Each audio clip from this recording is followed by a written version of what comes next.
And we're asking our youngest generation to work in environments where how would any of us ever stand up and admit, I made a mistake?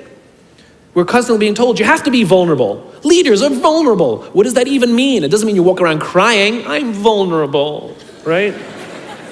No, what vulnerability means is you create an environment in which someone feels safe enough to raise their hand and said, I don't know what I'm doing. You've given me a job and I haven't been trained to do it. I need help. I made a mistake. I screwed something up. I'm scared. I'm worried.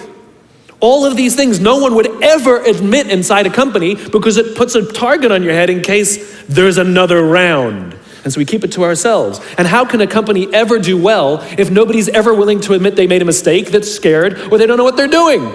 And so we've literally created cultures in which every single day everybody comes to work and lies, hides, and fakes.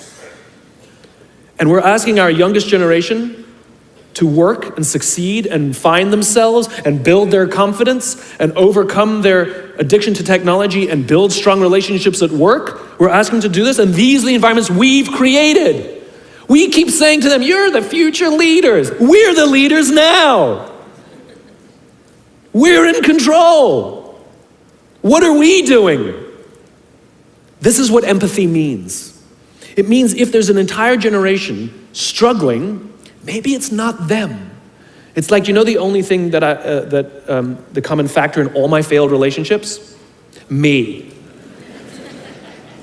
Same thing.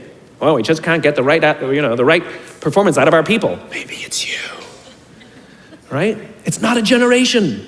It's not them. They're not difficult or hard to understand. They're human beings like the rest of us, trying to find their way, trying to work in a place where they feel that someone cares about them as a human being. By the way, that's what we all want. In other words, it's not even generational. It's all of us. This is the practice of empathy, that if we're struggling to communicate to someone, if we're struggling to help someone be at their natural best, I'm tired of people saying to me, how do I get the best out of my people? Really, that's what you want? They're like a towel, you just wring them. How can I get the most out of them? No, how do I help my people be at their natural best? Right? We're not asking these questions. We are not practicing empathy. We have to start by practicing empathy and relate to what they may be going through. And it will profoundly change the decisions we make. It will profoundly change the way we see the world. Someone's driving to work. You're driving to work. And someone wants to cut into your lane. What do? Do you pull your car up or do you let them in? Most of us pull our cars up and go like this. You wait your turn. Now let's practice empathy. I don't know, maybe they've been out of work for 6 months. Maybe they had trouble getting the kids out to school this morning and now they're running late for a really important interview and they just have to get to this interview and they're gonna cut into our lane. Or maybe they're just a bastard, I don't know. But that's the point. We don't know. We don't know. And the practice of empathy will say, I'll let them in and I'll arrive to work 1 car length late. Right? We don't always have to be right.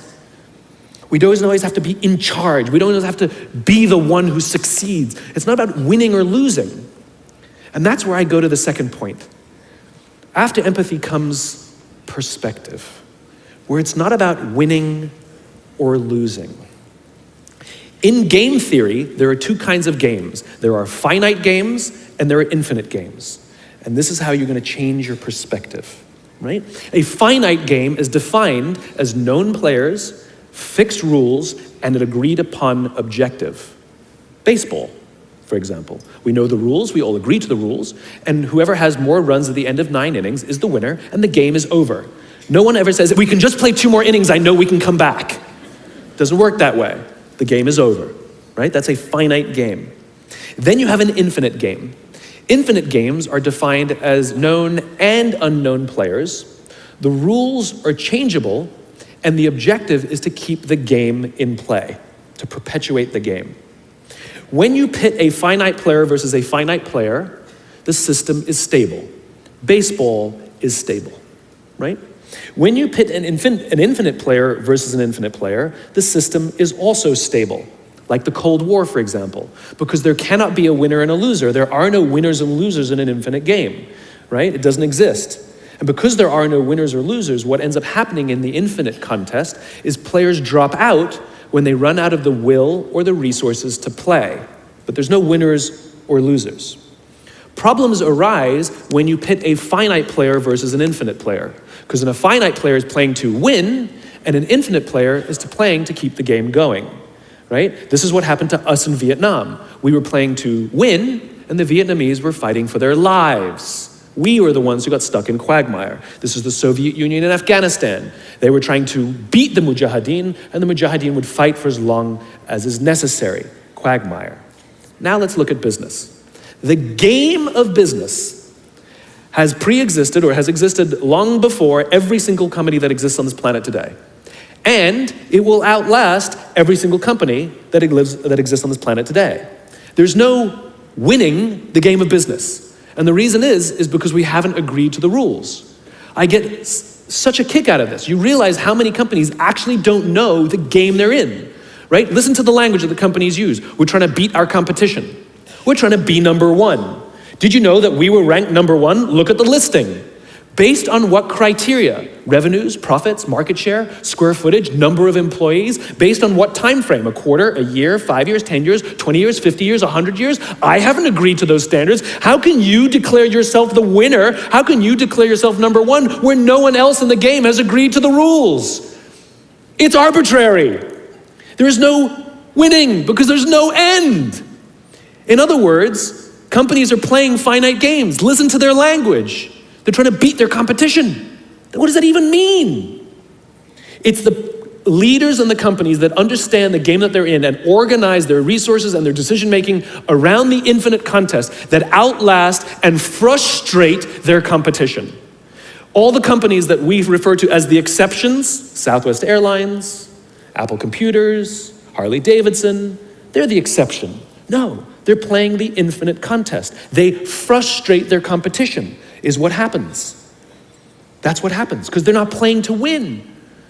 Jim Senegal, the founder of Costco, which is the only real company that gives Walmart a run for its money, he says public companies are looking to succeed for the quarter. He says, we're looking for the next 50 years. You can hear him. He's playing the infinite contest.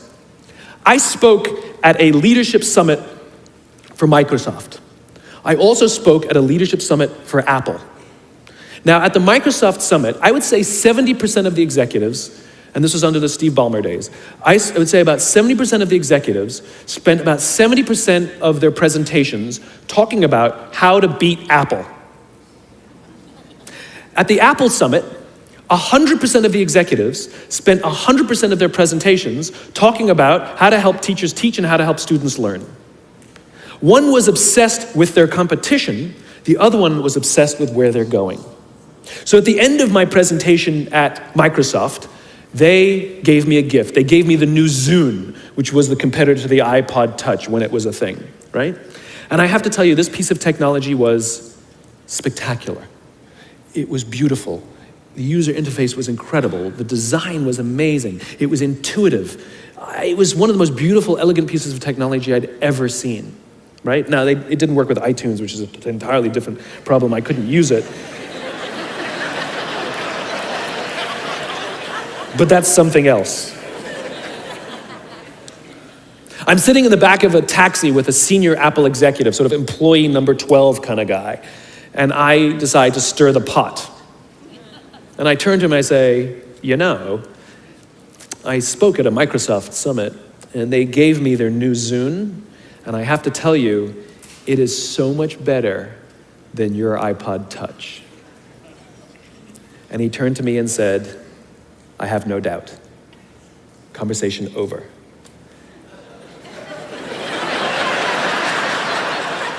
Because the infinite player isn't playing to be number one every day with every product. They're playing to outlast the competition. If I had said to Microsoft, oh, I've got the new iPod Touch, it's so much better than your new Zune, they would have said, can we see it? What does it do? We have to see it. Because one is obsessed with their competition, the other is obsessed with why they do what they do, the other is obsessed with where they're going.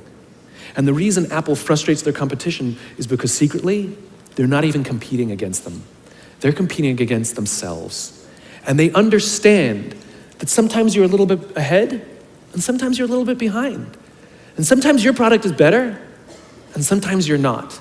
But if you wake up every single morning and compete against yourself, how do I make our products better than they were yesterday? How do I take care of our customers better than we did yesterday? How do we advance our cause more efficiently, more productively than we did yesterday? How do we find new solutions to advance our calling, our cause, our purpose, our belief, our why every single day? What you'll find is over time, you will probably be ahead more often. Those who play the infinite game understand it's not about the battle, it's about the war. And they don't play to win every day. And they frustrate their competition until their competition drops out of the game. Every single bankruptcy, almost every merger and acquisition is basically a company saying we no longer have the will or the resources to continue to play, and we have no choice to either drop out of the game or merge our resources with another player so that we can stay in the game. That's what that is. And if you think about the number of bankruptcies and mergers and acquisitions, it's kind of proof that most companies don't even know the game they're in. You want to be a great leader, start with empathy. You want to be a great leader, change your perspective and play the game you're actually playing. Thank you very much.